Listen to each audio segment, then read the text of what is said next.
Welcome back. It is the Flow Friday Sports Show on Flow FM. Well, we had the final round of Ouyen Lawn Tennis Club action as far as the home and away season goes last weekend, and we're moving along into finals. And joining me on the line to talk all about it is the president of the Ouyen Lawn Tennis Club, Paul Dean, who's on the line with me. Great to be back with you, Paul. We're right into the business end now. How are you? Yeah, going well. Thanks, Alice. Yep, going well. How are you? Not too bad at all. And, I'm very interested to know what the feelings are like on the ground as we head into the finals period now of Ouyen Lawn Tennis. It's felt like it's come around pretty soon, Paul. Yeah, it has. It has come around pretty quick, but we've got a little couple of week break from it till we actually get into it, so that'll slow things up a bit with the club championships and the tournament. But yeah, we're here. We are at the business end of the season. Yes, we most certainly are, and we will talk about those other things too. But to the most pressing matters, and that relates to round 14. So the final round of the season, a cool and windy night last weekend. Probably haven't seen too many of those conditions in the days since. But let's talk about it, Paul. Firstly, Speed v Taurida. Taurida went into this knowing they were pretty safe and sound in second spot. So the result, bit of a dead rubber to them, but a loss for Speed could have cost them fourth place, depending on what went on in the other games. So, firstly, just let us know how this one went. Yeah, that is correct. Speed was vulnerable had they lost. But yeah, it was a pretty good match here. Did end up being reasonably close in the end. In the ladies/mixed section, it was Speed who had the upper hand there, winning that by 17 games there. And then in the men's section, it was the other way around. Taurida won that by 17 games. So that locked the scores at 56 games apiece going into the mixed extra doubles. And in that mixed extra doubles, it was the Taurida team who combined well to finish the night off. And they got the win there by 9 games in the end, winning that mixed extra doubles section by 9 games. So, yeah, final margin there was 9 games. 3-set winners there were Samuel Mead, Kyle O'Brien and India Roccaziano for Taurida, and one 3-set winner there for Speed, who was Mia Grayling. Final scores there: Taurida 10 sets, 92 games, defeated Speed 8 sets, 83 games.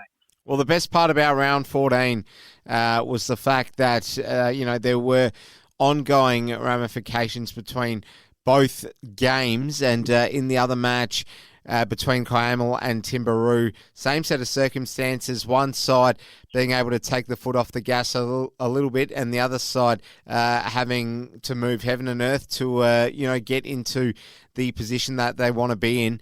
Unfortunately for them, it wasn't to be for Kiamal, so they had Timburu and they really had to go out and give the performance of a lifetime, and at the same time hope for another result to go their way too. None of it mattered in the end because it was a comfortable enough night for Timburu in this one, Paul. Yep, exactly right, Alice. Yep, Kiamal was a team that had to win, and unfortunately for them, they weren't able to do just that. Timburu, we're sitting comfortably in third, and that wasn't going to change with this result. But yeah, Timburu, we got the result in the end anyway. Timburu ladies/mixed section had a good night there, winning that by 16 games. And in the men's section, it was a 5-game win to Timburu. So that set them up with a 21-game lead going into the mixed extra doubles, in which they won that also. But yeah, just by 4 games. So Kiamal fought the night out well there, not going down too badly in the last section there.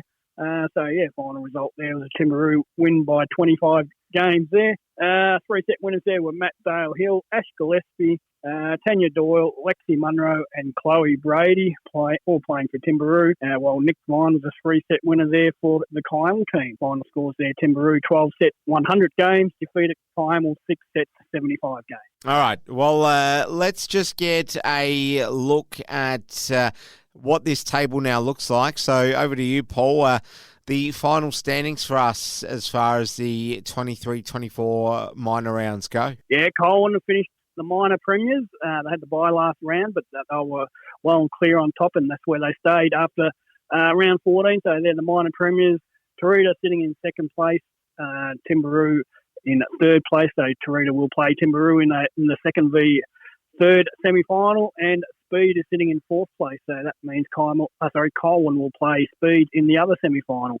While for Kymel at the bottom of the ladder there, it's the end of their season for them, unfortunately. All right, well, let's take a look at how things will pan out from here on end. So, as you mentioned earlier, 2 weeks to go until we get back into the regular groove of things. But I understand this weekend there is some junior action to look forward to in the club championships, Paul. Yeah, club championships this Friday night. I'm just working through the draws just before I started talking to you, actually, and we've got some reasonable numbers there. The men's draw, we've got about 10 or so keen players there, and the ladies, we've got 7 or so in there, I think. So we've got a few there. And in the junior comps, 18 and under boys, we've got about 6 or 7 there, I believe. So that's looking okay.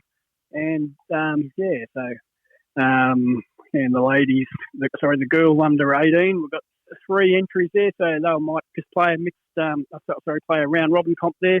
But yeah, looking at it, that's some of the names there. Samuel Mead is the men's favourite. He's got his name in, so he's keen to add number 6 club championship to his name, I think he's up to. So yeah, he's a red hot favourite in the men's. And in the ladies club championship, Sophie O'Shaughnessy, who won it last year, she's got her name in again, so yeah, she'll be favourite to win that, to go back to back. So she's. We should have a couple of red hot competitions there, I think. Okay, and then next weekend we've obviously got the Rohan Gregg Memorial. So give us a teaser about that. We will speak to you about it again between now and when it actually happens. But just give us another little plug so that we can get nice and excited for the Rohan Gregg Memorial, the 42nd one, coming up next weekend for the Labor Day weekend. That's right, yep. It's only a little bit over a week away now. Entries are coming in nicely. Hopefully we'll get around 150 plus or 200 or thereabouts sort of entries, but at this stage it's hard to know. A lot of them sort of come in the last week. But yeah, we'll see how we go. Work is happening and all the organisation's taking place as we speak, so it's coming along nicely there. Last year the men's champion was Josh Gregg. Hopefully, I haven't seen an entry from him, but hopefully he'll get his entry in, come back, defend the title, and along with a lot of other entries to come in, and a really good weekend. It's full on 3 days. Saturday we have the singles and the veterans doubles. Sunday we have the mixed doubles, and then Monday we have the mixed to finish it off. So yeah, a big 3 days of tennis, and by the end of it, we're all pretty tired and buggered, but it really is a great weekend. Oh, I'm sure it will be. We'll speak about that with you in the coming week, though, Paul. Between now and then, thank you very much for your time once again, and enjoy everything that goes on between now and the finals recommencing for Ouyen Lawn Tennis this season. We'll speak to you soon, Paul. All the best. Yep, all the best to you too. Thanks, Alice.